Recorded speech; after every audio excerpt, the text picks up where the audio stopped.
우리 시아버님은 아들밖에 모르는 그런 분이셨습니다. 결혼을 하기 위해 시댁에 첫 인사를 갔던 날 시아버님이 제게 다짜고짜 물었거든요. 너도 들어서 알겠지만 우리 집안이 아들이 아주 귀한 집안이다. 그러니 넌 반드시 손자를 낳아야 한다. 알겠니? 그것만 약속하면 이 결혼 허락하마.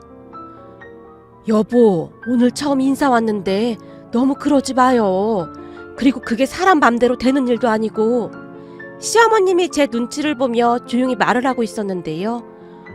어디 하늘 같은 남편이 말하고 있는데 끼어들긴. 이 아들도 말이야, 노력하면 다 나을 수 있는 거야. 사람이 하는 일인데 안 되는 게 어딨어.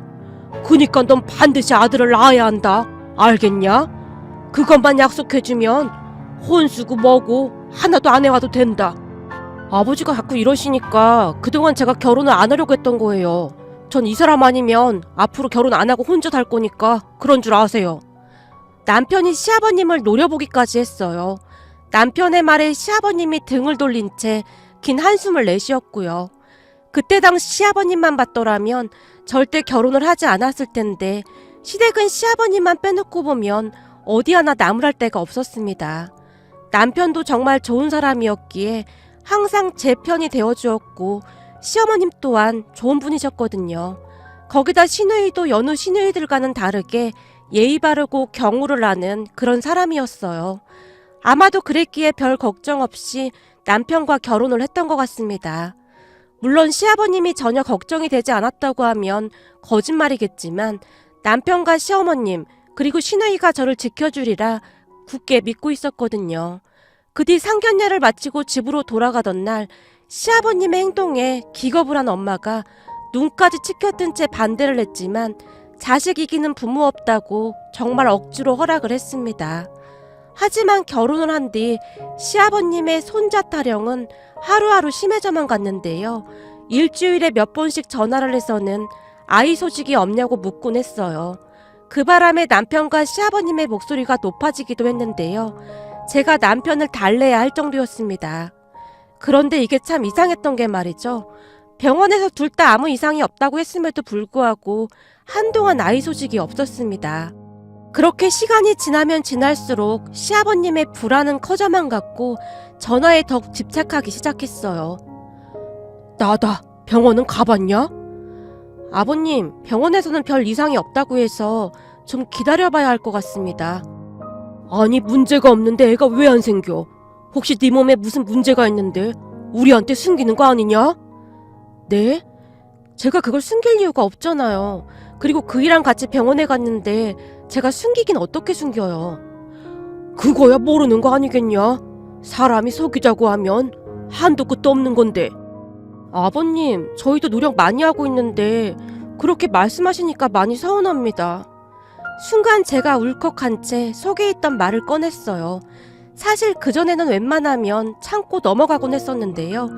시간이 지나면 지날수록 시아버님의 말씀이 심해지고 있었기에 저도 더 이상 참고 있을 수만은 없었거든요. 뭐야? 네가 서운하긴 뭐가 서운해? 여자가 결혼을 했으면 바로 손주를 안겨줘야 하는 게 며느리 도리인데 며느리 역할도 똑바로 못하고는 서운하긴 뭐가 서운해? 아버님, 저 더 이상 아버님이랑 통화하면 안 될 것 같습니다. 이만 끊겠습니다. 라며 제가 전화를 먼저 끊어버렸어요. 그 바람에 시아버님이 노발대발한 건 말할 것도 없었고요. 다만 잠시 뒤 시어머님이 제게 장문의 문자를 보내왔는데요. 얘야, 다 내 잘못이다. 내가 너한테 미안해서 얼굴을 못 들겠구나. 네 시아버지 행동은 내가 사과하마. 정말 미안하구나. 라는 내용들이 가득했어요. 그 문자를 보는데 다시 울컥하고 말았는데요. 그 누구보다도 시어머님의 성격을 잘 알고 있었던지라 제게 문자를 보내시며 몇 번이나 쓰고 지우기를 반복했을지 상상이 됐거든요. 결국 시아버님과 우리 부부 사이는 점점 멀어져만 갔습니다. 하물며 나중에는 시아버님의 분노가 너무나 심해져서 명절날에도 남편만 내려가야 할 정도였어요. 그래도 정말 다행이었던 것은 남편과 시어머님 그리고 시누이가 항상 제 편이 되어주었기에 그나마 버틸 수가 있었던 것 같습니다. 그렇게 결혼 3년 만에 정말 기적과도 같이 우리에게 아이가 생겼어요.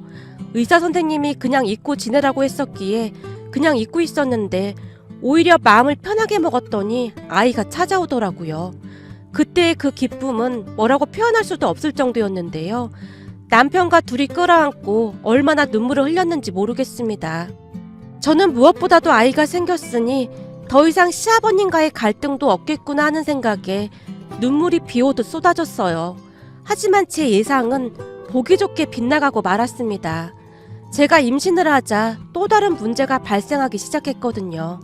시아버님께서 아들인지 딸인지에 대해 하루가 멀다 하고 물어왔거든요. 혹시 태몽 꿨냐?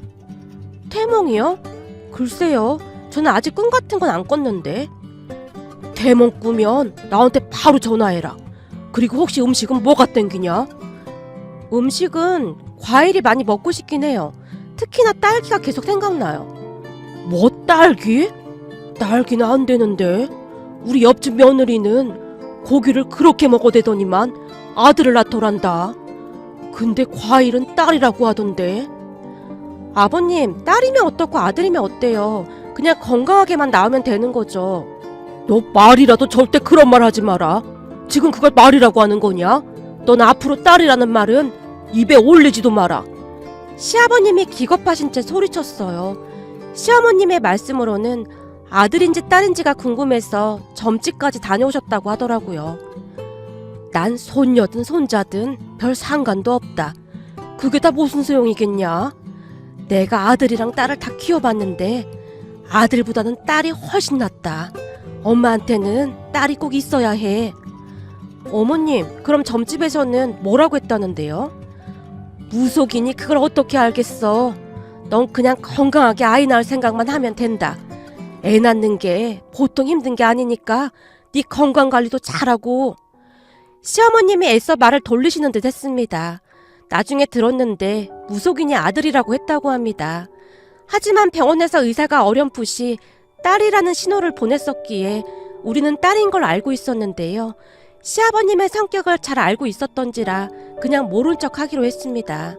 그러다가 드디어 진통이 시작되어 병원으로 갔어요. 그런데 진통을 하다가 난사아니라 재앙절개를 하게 되었는데요. 제가 병원에 갔다는 소리를 듣자마자 시부모님이 올라오셨다고 하는데요. 문제는 재앙절개를 한 뒤 제가 5일 동안이나 의식이 없었다고 하네요. 결국 저는 대학병원 중환자실로 옮겨졌다고 합니다. 그리고 의사가 제 상태가 좋지 않다고 설명을 했던 모양입니다. 출혈이 심해서 의식이 없는 상태입니다. 우선 의식이 돌아올 때까지 더 지켜봐야 할 것 같습니다. 그 순간 시아버님의 얼굴이 새파랗게 질렸다고 하는데요.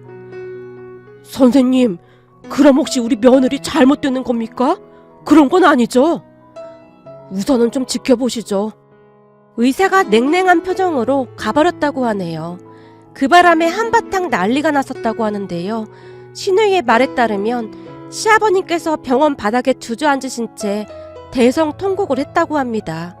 그러다가는 의사만 보면 시아버님께서 선생님, 제발 우리 며느리 좀 살려주세요. 왜 아직도 눈을 못 뜨는 겁니까? 제발 좀 살려주세요. 라며 빌고 또 빌었다고 하네요.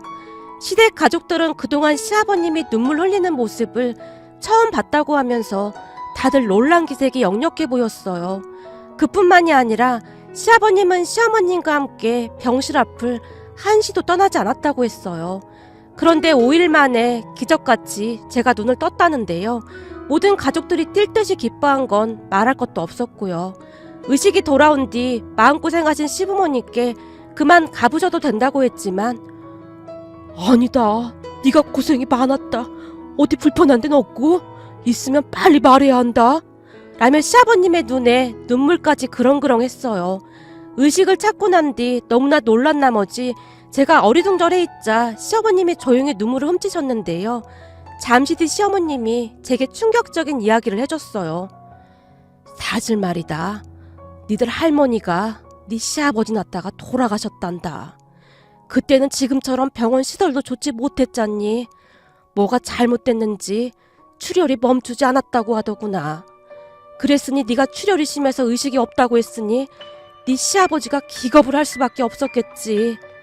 그 양반이 겉으로는 그래 보여도 속은 참 여린 사람이다. 워낙 아들이 귀한 집안이다 보니 네 시아버지가 그런 거 아니겠냐. 그러니 그동안 네 시아버지한테 서운한 게 있었다면 네가 이해 좀 해주렴. 그런 사연이 있는 줄은 꿈에도 몰랐어요.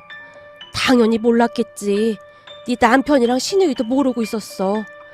좋은 일도 아니었고 네 시아버지가 평생을 죄책감 속에 살았거든. 그랬으니 쉬쉬하고 살았던 거지. 시어머님의 얼굴에는 안타까움이 가득해 보였어요. 저는 그런 줄도 모르고 사실 그동안 아버님 원망 많이 했어요. 죄송해요. 아니다. 미안해할 필요는 없다. 그동안 네 시아버지가 좀 심하긴 했잖니. 그건 나도 이해한다.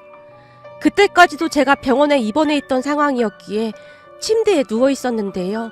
시어머님이 물수건으로 제 얼굴을 닦아주시며 고맙다. 정말 고마워. 너 그러고 누워있는데 차라리 날 데려갔으면 좋겠다고 몇 번이나 빌었는지 모르겠구나. 무슨 그런 말씀을 하세요.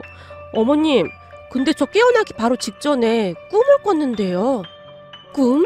무슨 꿈? 그게 너무 생생해서 또렷하게 기억이 나거든요. 꿈에서 제가 어딘가로 들어갔는데 그곳에 방이 2개가 있더라고요. 근데 한 방에만 사람이 가득한 거예요. 나머지 방에는 사람이 한 명도 없었고요. 그래서 제가 사람들이 많은 방으로 들어가려고 했거든요. 근데 어떤 젊은 여자분이 갑자기 저한테 막 화를 내시는 거예요. 화를 내? 뭐라고? 네가 여기가 어디라고 들어오냐고 하면서 당장 나가라고요. 어찌나 무섭게 화를 내던지 제가 움찔해서 뒤로 물러섰거든요. 그런데도 저한테 마구마구 소리치면서 당장 돌아가! 넌 아직 때가 아니야! 이러더라고요. 그러다가 깨어난 거예요. 꿈이 어찌나 생생하던지 잊혀지지가 않네요. 그때 생각이 떠올라서 제가 허공을 응시하고 있었는데요. 제 말을 듣던 시어머님이 제게 조용히 물었어요. 혹시 그 젊은 여자 얼굴 기억나니?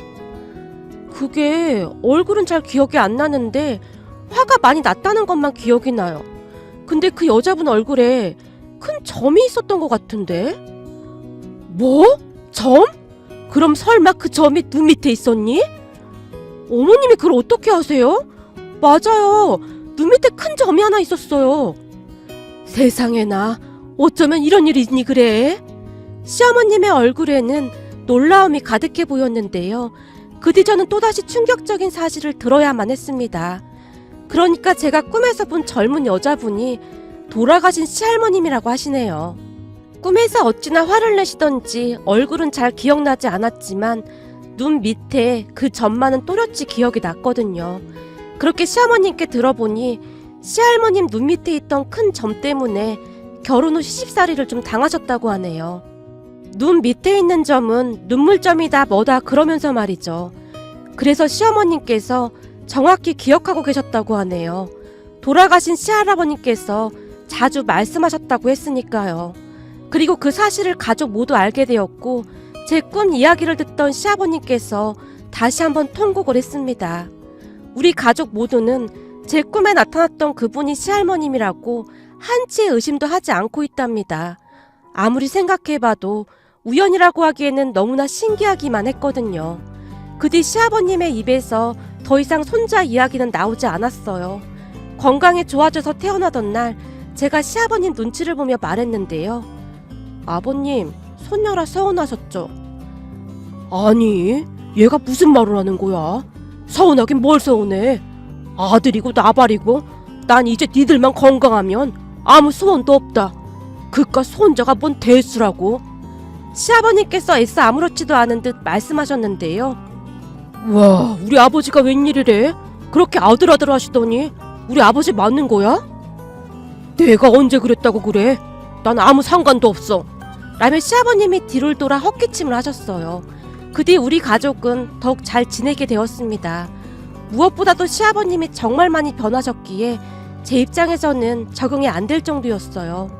그러던 어느 날 몸이 좋지 않아 확인해보니 글쎄 둘째를 임신한 겁니다.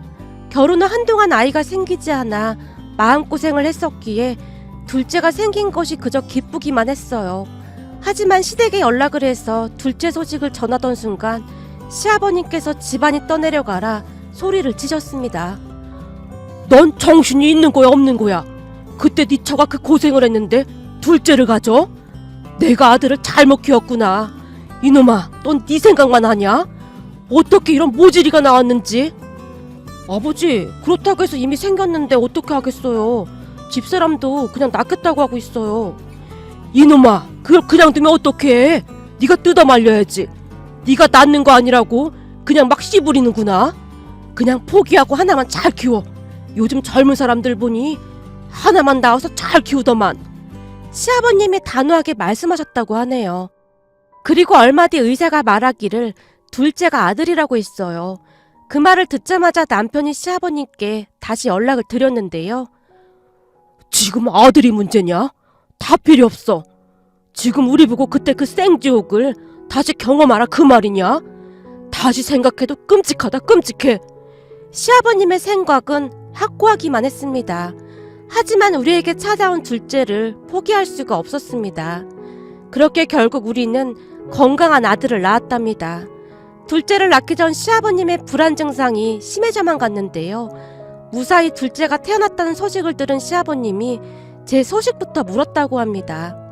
제가 무사하다는 소식을 전하자마자 그대로 바닥에 주저앉으셨다고 하네요. 그 말을 듣는데 저도 모르게 가슴이 뭉클해졌어요. 그동안 얼마나 마음고생을 하셨을까 싶었거든요. 그리고 그 뒤부터 시아버님은 마치 같은 분이 맞나 싶을 정도로 변해가셨는데요. 제가 시댁에 가서 설거지라도 하려고 하면 말리기까지 했어요. 몸도 약한데 설거지는 무슨 설거지야. 그런 건 남자가 하는 거다. 설거지는 앞으로 네가 해. 저요? 아버지, 지금 저한테 말씀하신 거예요? 그래 이놈아. 그럼 여기 너 말고 남자가 또 누가 있어? 네가 가서 해. 네 처는 하루 종일 애보느라 고생인데 설거지는 네가 해야지. 아니 아버지가 남자는 설거지 그런 거 하면 안 된다면서요. 안 되긴 왜 안 돼? 이놈아, 세상이 바뀌었어. 앞으로는 설거지 청소 그런 거는 네가 다 해. 알겠어? 아버지 요즘 왜 이러세요? 너무 많이 변해서 적응이 안 되잖아요. 잔말 말고 넌 시키는 대로 해. 참 그리고 다들 모인 김에 내가 할 말이 있는데 매년 제사가 5번이잖아. 그것도 한 번으로 줄이자고. 내가 알아보니 요즘은 한꺼번에 제사 모시는 집도 많더라고. 시아버님이 큰 결심을 한 듯 가족들을 둘러보며 말씀하셨는데요. 아버님, 그건 안 될 것 같은데요? 뭐? 안 되다니 그게 무슨 말이야? 그건 정말 배은 망덕한 거죠. 그때 제가 사경을 헤매고 있을 때 할머님께서 저를 도와주셨잖아요. 그렇게 살려주셨는데 제사를 없애면 많이 서운해하실 것 같아요. 저는 앞으로 조상님 제사 진짜 잘 지낼 생각이거든요. 제가 조상님 덕분에 이렇게 잘 살고 있는데 제사라도 정성껏 잘 지내드려야죠. 그렇구나. 난 니들 힘들까봐 그랬는데 네 말 들어보니 네 말도 맞는 것 같구나. 당연하죠. 전 그때 그 일이 우연이라고 생각하지 않아요. 아무리 생각해봐도 시할머님이 분명했어요. 제가 목소리에 힘까지 주면서 말했는데요. 옆에서 듣고 있던 시누이가 긴 한숨을 내쉬었어요. 아휴, 다른 집들은 다들 제사 안 지낸다고 난리인데 우리 집 며느리가 스스로 제사를 지낸다고 그러고 있으니 암튼 새언니를 누가 말리겠어요. 하긴 뭐 새언니 입장에서는 그럴 수도 있겠네요. 저도 언니 꿈 얘기 듣고 신기하긴 하더라고요. 라며 고개를 절레절레 흔들었어요. 그 뒤 우리 가족은 잘 살고 있답니다. 요즘 우리 시어머님은 저만 보면 싱글벙글이신데요. 이래서 사람이 잘 들어와야 해. 네 덕분에 네 시아버지가 저렇게 변하지 않았니? 요즘은 네 시아버지가 설거지도 하고 청소도 하고 참 별일이 다 있구나. 내가 너한테 항상 고맙구나. 라며 좋아하시네요. 시아버님께서 노력하시는 모습을 보며 저도 시부모님께 더욱 잘하려고 항상 노력하고 있답니다. 오늘도 시아버님은 우리 딸과 영상통화를 하며 한박 웃음을 짓고 계시네요. 그러한 모습을 보고 있노라니 문득 지나간 일들이 떠올라서 이렇게 글 보내봅니다.